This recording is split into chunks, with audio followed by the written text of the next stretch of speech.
He became the face of a generation, the artistic darling who chose Luca Guadagnino over Marvel, until an awards speech revealed something the internet couldn't forgive. And lastly, I can't downplay the significance of this award because it means the most to me.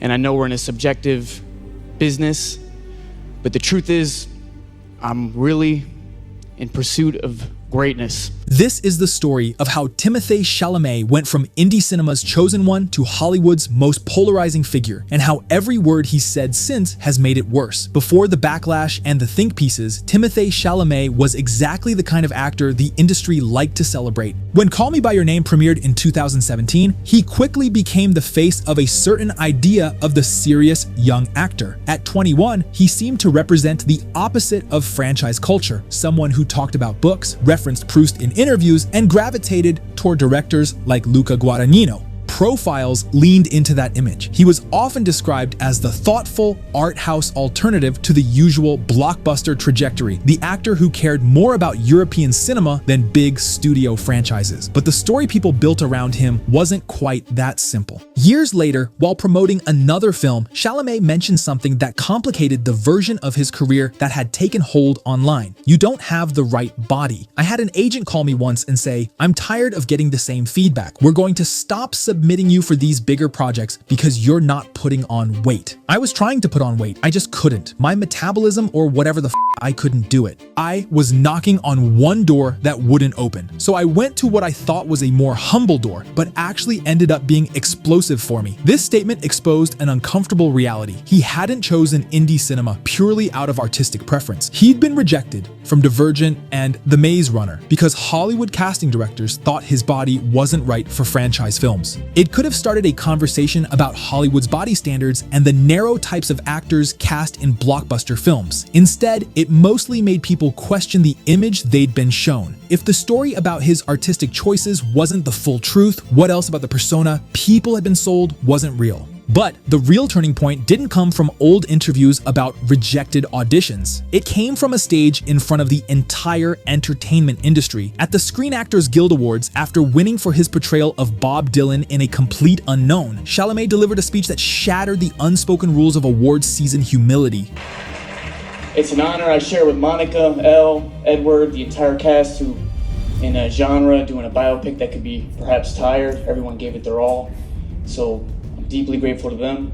And lastly, I can't downplay the significance of this award because it means the most to me. And I know we're in a subjective business, but the truth is, I'm really in pursuit of greatness. I know people don't usually talk like that, but I want to be one of the greats. At awards shows, there's usually an unspoken formula. Winners thank the voters, praise their collaborators, and downplay their own ambition. Chalamet didn't follow that approach. He even pointed out that people usually avoid speaking so directly before saying, "I know people don't usually talk like that." His comparison to athletes drew even more attention. Mentioning Michael Jordan and Michael Phelps alongside Daniel Day-Lewis and Viola Davis made it sound like he was treating acting as competition rather than collaboration. In an industry that publicly emphasizes teamwork but still hands out individual trophies, hearing that idea said out loud made some people uneasy. What might normally have been forgotten after a few news cycles ended up sticking around, shaping how people looked at everything he did afterward. The backlash picked up speed after a small celebrity anecdote started circulating online. On a podcast, Sarah Paulson told a story about running into Timothée Chalamet at the Sunset Tower Hotel. At first, it sounded like a harmless piece of industry gossip. Yeah, he came up to me at Sunset Tower, and I was eating, and he's like, "I wanted to say hi, we went to high school together," and then he just started eating the cookies on my plate. The host joked about the moment, and Paulson added what she remembered him saying afterward. And he was like, yeah, and he's like, "I'm Timothée Chalamet, I'm gonna eat whatever the I want." Entitlement. On its own, it's the kind of odd celebrity story that usually fades away. But because it surfaced not long after his Pursuit of Greatness speech, people heard it differently. Online, the clip started circulating as another example of a growing ego rather than a funny encounter. Soon, it was everywhere on social media, shared less as gossip and more as commentary on his public image, especially because the story came from another actor describing a moment she experienced herself. Then came Marty Supreme, and with it, a promotional strategy that felt like watching someone have a public identity crisis in real time. During interviews, he started rapping on camera. His fashion choices also became much more experimental. The whole campaign had a looser, more chaotic energy compared with the quieter, bookish image people associated with him during the Call Me By Your Name era. For viewers who were already paying close attention after the SAG speech and the cookie story, the shift stood out. It didn't look like the same carefully curated persona they'd gotten used to. But what really kept the conversation going wasn't the clothes or the antics during interviews, it was some of the things he said while promoting the film. In November 2025, Vogue published a profile of Timothée Chalamet that quickly drew attention. During the interview, he talked about losing the Academy Award for Best Actor earlier that year and how much awards actually matter to the people nominated.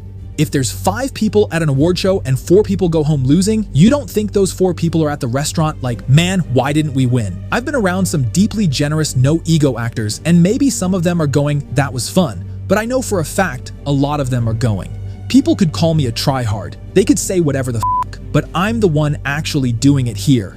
The statement was honest. Awards absolutely matter to the people competing for them, and the performance of not caring is exactly that, a performance. But honesty without self-awareness is just arrogance. By positioning himself as the only one actually doing it, he implied that other actors weren't as committed, weren't working as hard, weren't as deserving. Another section of the profile also sparked debate. Chalamet talked about parenthood and described having children as a fundamental part of life. He mentioned seeing an interview where someone spoke positively about choosing not to have kids and said he found that outlook bleak. For audiences increasingly critical of celebrity opinions on personal life choices, the comments felt dismissive of people who intentionally choose childlessness. But the moment that transformed skepticism into genuine backlash came during a conversation with Matthew McConaughey about the performing arts. And I don't want to be working in ballet or opera or, things where it's like, hey, keep this thing alive, even though no one cares about this anymore. This spread quickly online, especially among people involved in classical performance. The Metropolitan Opera responded publicly, detailing the extensive labor involved in staging productions, the musicians, designers, stage crews, and performers who dedicate their lives to the art form. The Royal Opera House invited him to attend performances, a politely passive-aggressive response that made international news. Opera singer Isabel Leonard expressed surprise that an artist working within another creative discipline would so casually dismiss entire performance traditions. The backlash wasn't about whether opera and ballet face audience challenges in contemporary culture, they do. The problem was that a successful film actor who benefits from industry support and cultural prestige seemed to dismiss those art forms simply because they aren't commercially dominant. It stood out because Chalamet built his career on films like Call Me By Your Name, smaller art house projects that rarely reach blockbuster audiences. He'd positioned himself as someone who valued artistic merit over commercial success. And now he was arguing that cultural relevance should be measured by popularity. While all of this was happening, his personal life became another front in the public reassessment of his image. When his relationship with Kylie Jenner became public, reactions were immediate and intense. Chalamet had long been seen as the anti-celebrity celebrity, someone whose choices set him apart from mainstream fame. Kylie Jenner represents the opposite: reality television, influencer culture, the Kardashian media empire built by Kris Jenner. At first, people guessed the relationship was a PR move. When it became clear it was real, the conversation changed. This wasn't a PR stunt. This was who he actually wanted to be with. And that realization forced people to confront an uncomfortable question. Had the intellectual art house persona ever been real, or had it always been calculated branding?